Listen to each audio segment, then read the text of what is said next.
제 소개를 하려면요. 저는 2019년도에 대한민국 품에 안겼고요. 지금은 21개월짜리 아들을 육아하고 있는 또 유튜브를 배감언니 채널을 이제 운영하고 있는 배감언니 TV의 선녀입니다. 그러니까 탈북하게 됐던 계기가 뭐예요? 계기. 그래서 좀 무서웠어서 난 안 가겠다 그러고 그래도 중국에서 있겠다. 처음에 이렇게 했다가 두 번째 잡혀 나갔을 때 잡혀나왔어요? 네, 북송했었어요. 1년 반 정도 살고 열심히 벌어서 중국에서 벌어서 집에 내보내겠다 했는데 계기가 참 우스운 게 우리 애아빠 만나면서 애아빠가 이제 조선족이라고 했어요. 제가 저 연변 쪽에 사니까 조선족이라는데 아빠가 충분히 나를 믿었어. 조선족인 줄 알고. 근데 이제 너무 애아빠가 긍정적으로 들어다 보니까 이젠 해피할 데가 없어서 얘기를 했어. 그냥 우리 여기까지다 생각하고 얘기를 했는데 아니래. 저 산에 들어가서 살재. 그러니까 이게 지금 언니가 중국에 돈 벌러 넘어갔다가 이제 애아빠를 만나서 거기서 이제 첫 탈북 때는 팔려 갔지.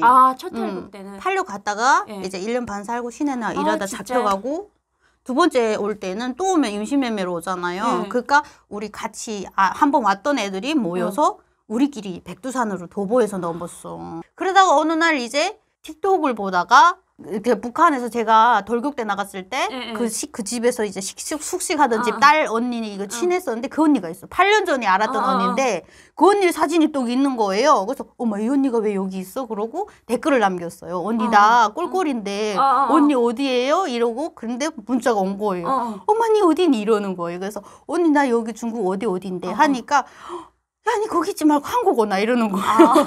뭐뭐 준비해야 돼? 하니까 이제 태국 감방에서 필요한 거 이제 이런 거를 다 얘기해 주셔가지고 딱 필요한 것만 다 가방에 요만큼 넣고 돈 3,000원 들고 떠났어요.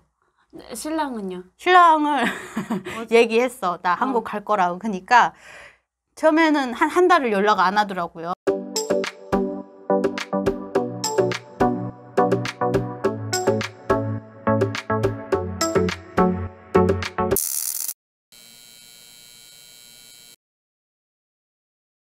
그래서 우리 여기서 끝났나 보다 준비했는데 오늘 새벽 갑자기 문 두드리는 거예요. 그래서 열어보니까 왔어. 그래 와가지고 자기가 해줄 수 없으니까 내가 책임질 수 없으니까 놔주는 게 옳을 것 같다고. 어떡해. 그렇지만은 한국 가서 내가 진짜 나를 못 잊어서 와주면 내가 너무 감사한데 그래도 이제 대한민국에 가서 대한민국의 사람들하고 사귀어서 살면은 이제 이런 사람이 나를 사랑했었다는 거 잊지 말아달라고 그러면서 10년까지 데려다 줬어요. 10년까지? 어떡해. 10년까지 데려다 주고 헤어지는데 그때 쿡쿡쿡 짜는 거 처음 봤어. 남자 오는 거. 나 이거 뭔가 마음인지 알아요. 이게 헤어질 때는 이제 다시는 못 볼 사람이라는 거를 그러니까 그런 전제하에 이제 보내거든요. 그래서 너무 마음이 정말 찢어지듯 아파요. 진짜 우리 가면서 헤어질 땐 잘 가라고 했는데 헤어지고 5분 만에 전화 온 거야. 근데 목소리가 매워가지고 쿨쩍쿨쩍거리며 얘기하는 거지. 그래서 뭐 울고 있어. 갔다 오는데 8개월 만 연락이 안 될 거야 하니까 그래도 모르지. 왜냐면 그러니까 언니 마음을 자기가 어떻게 못하는 거죠. 내 마음도 모르겠는데. 그래도 가다가 이제 길에서 로상에서 뭔 일 있으면 무조건 전화하라고. 진짜 좋은 분 만나셨네요. 그때는 좋았어요. 이게 왜 과거형이죠? 그래서 제가 지금 언니 사는 곳이 어디냐고 제가 여쭤봤어요. 근데 부천에 부천에. 왜냐면 탈북민들은 이제 하나원을 나오면 거의 경기도권 내에 살고 있죠. 근데 왜 부천으로 가시죠? 저 원래는 이제 남양주에 받았어요. 남양주에 받았어요. 남양주도 또 부자 동네라고. 나는 몰랐어요. 남양주 뜨니까 거기 부자 동네라 그러더라고요. 남양주 맞아요. 원래는 이제 서울은 다 서울 하는데 나오면 막 서울에 줄이 한 30명 40명 서잖아요. 근데 나는 그때 서울에는 관심이 없었어요. 왜냐면 너무 시골에서 살다가 사람 구경 못하가 그 서울에 가면은 동네 천딱국이 어디가 어딘지 밖에 나가면 이벌 막 쓰레기통처럼 막 차일 것 같은 느낌이 있어서 아니다 나는 그래도 너무 천은 아니고 그럼 경기도권 내 가자. 그래서 현명한 선택이셨어.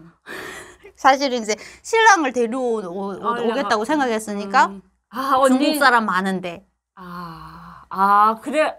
그래서 중국 사람 많은 데서 평택 아니면 안산이다 했는데 거기 탈락됐어요. 그래서 남양주가 그래도 서울도 가깝고 그래서 남양주를 받았었는데 일단 거기서 2년 살고 아쉽게도 집을 내놨어요. 아, 2년 살고 2년 내놨었구나. 계약이잖아요. 맞아요. 2년 재계약도 계약이에요. 못하고 그냥 내놨어요. 아, 왜요? 그냥 애 아빠를 그렇게 막 아주 좋은 에피소드로 잘 이렇게 사랑의 물결로 와가지고 왔는데 현실 세계에서 사는 건 또 다른 거예요. 그래서 연애랑 아빠를 데려온 거예요? 들어왔지. 저 얼마나 웃겼는지 아세요? 국정원에서 조사받고 조사 다 끝나잖아요. 그러면 이제 그 3층에 올라가잖아요. 그러면 조사 다 끝나면 저녁에 선생님들이 이렇게 돌잖아요. 자기 전에. 그때 선생님한테 막 하소연했어요. 선생님 저 간첩도 아니고 나쁜 짓도 안 하고 근데 제발 우리 신랑한테 전화 한 통만 하면 안 되냐고. 선생님 옆에 있어도 된다고. 나 그냥 한국에 무사히 도착했다고 요 마디만 전해주면 안 되냐고. 그러니까 선생님이 내가 도와줄 수 있는 방법이 없대.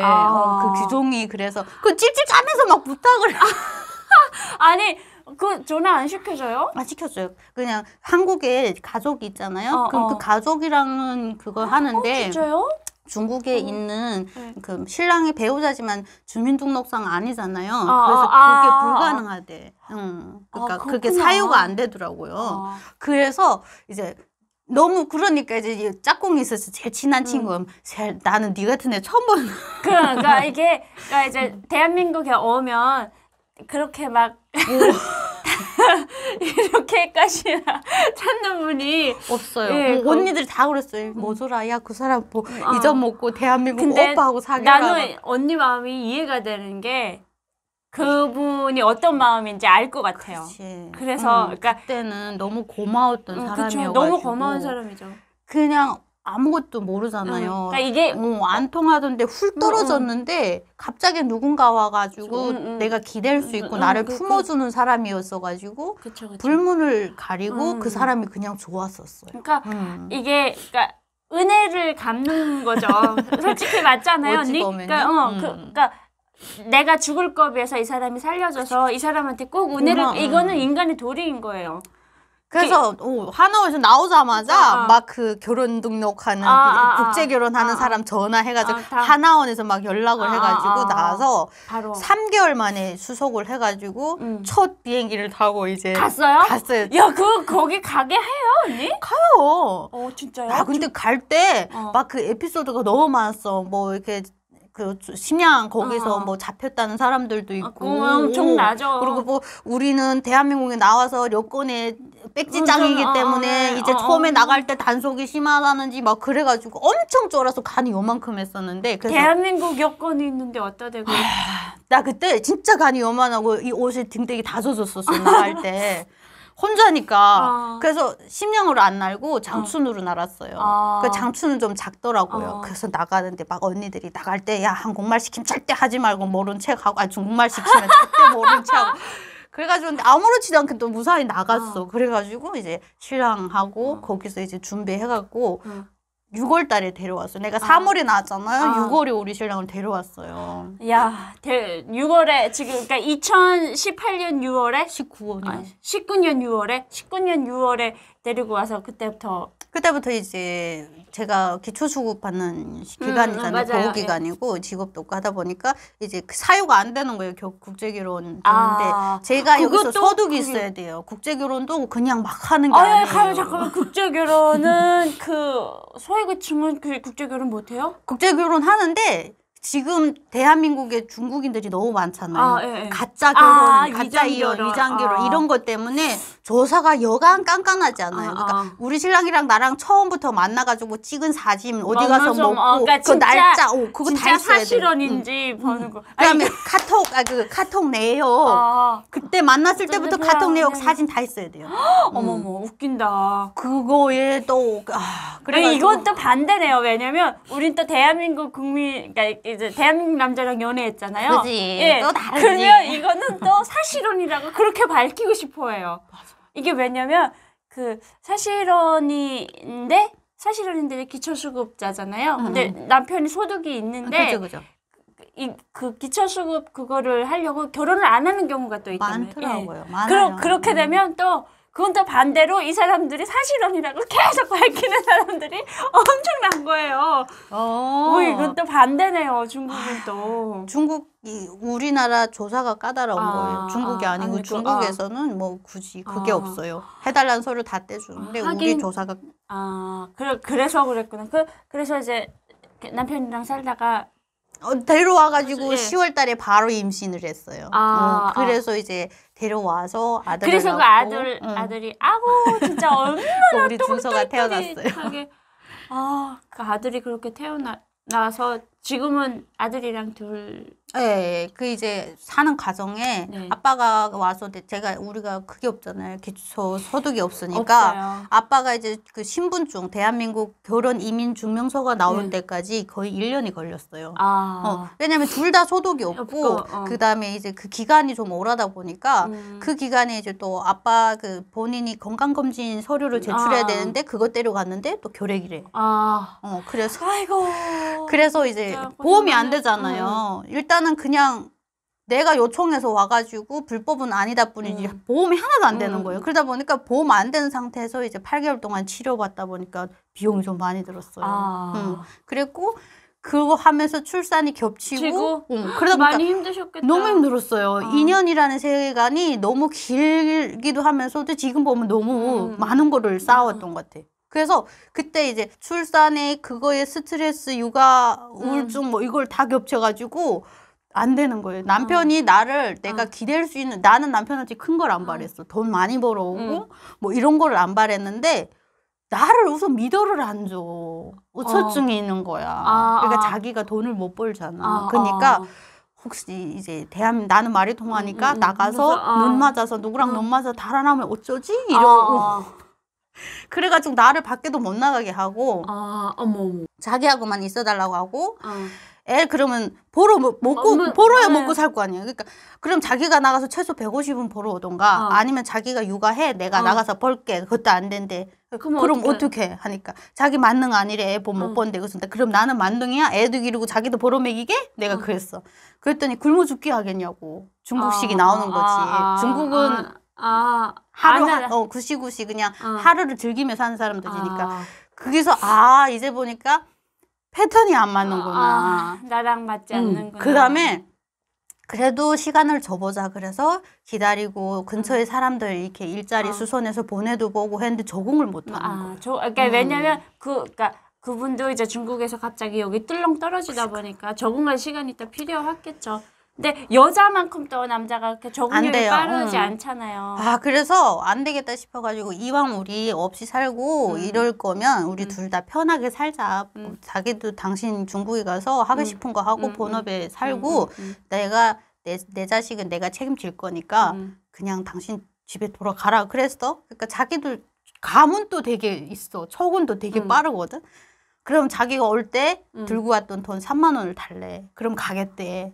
그래서 그래 줄게. 그러다 뭐 어떡해. 빚은 빚대로 줬고 나는 그냥 편하고 싶었어. 그래서 LH를 재계약하라고 문서 날아왔는데 재계약할 때 이제 보증금이 살짝 올라요. 한 200인지 100인지 더 얹어야 되거든요. 근데 그 얹을 돈도 없고 그래서 포기하자. 그래서 포기 각서를 쓰고 이제 돈 들어온 거 1,600만 원 들어온 거 이제 빚 있던 거 한 400 물고 600 바꿔서 3만 원 쥐어주고 한 100만 원 뭐 어디 해서 비행기 표 내가 비행장에 못 가니까 사람 빌려가지고 또 비행기 태서 보냈어. 그러다 보니까 남은 게 딱 꼴랑 500이요. 어디 있어? 애 안고 어디 갈 데가 없어. 그래가지고 이제 아는 언니 부촌이 있었어요. 그 언니가 이제 여기 오나 여기 괜찮아. 동네는 그렇게 너네 남양주보다는 깔끔하지 못해도 서민 사는 동네에서 물가도 싸고 괜찮아. 그래서 알아봤는데 심통이 때 이제 500에 30짜리 집이 딱 바로 낮았어. 근데 반지하지만은 그래도 그렇게 심하지는 않더라고. 그래서 사람이 그때 생각해서 주제 파악을 하자. 뭐 어때? 북한에서는 맨 바닥에도 살았는데 이것도 강한 거지. 빚만 안 지면 되지. 그래서 거기 들어갔어요. 지금도 지금 거기서 지금 거기도 괜찮아요. 너무 좋아요. 아유 언니 이게 왜냐면 계속 지금 보는데 그 지금까지 살아온 2019년에 넘어와가지고 지금 2022년이면 예, 그러니까 3년 차 돼 가시는데 그 3년 차 동안에 그 얘기를 하시면서 계속 이렇게 눈물이 고요. 왜냐면 그 마음을 언니 어디다 가서 얘기를 해도 마음이 많이 치유가 되고 치유가 많이 그래도 유튜브 하면서 많이 많이 치유됐었고 되게 밝으신 분 같아요. 밝아요. 웬만하면 그런 거 있잖아. 어떤 느낌이냐면 내가 힘들다고 울어도 하루고 웃어도 하루잖아. 근데 뭐 그 속담에 우는 애 한 모금 더 준다. 그거는 옛날 소리고 지금은 힘들다고 찡찡대면은 귀찮아요. 그냥 웃는 게 좋아요. 남한테 주는 에너지도 좋고.